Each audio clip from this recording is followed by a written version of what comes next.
No one anointed us ruler of this kingdom. It's not ours to own. We are simply one of the animal species on our planet. Not separate, not superior.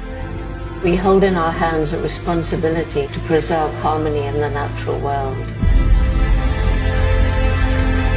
to demonstrate compassion towards all who call this home.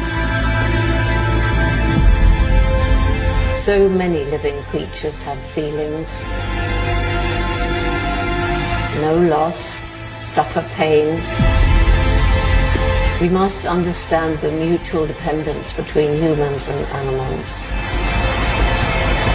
Only if we understand can we care. Only if we care can all be saved.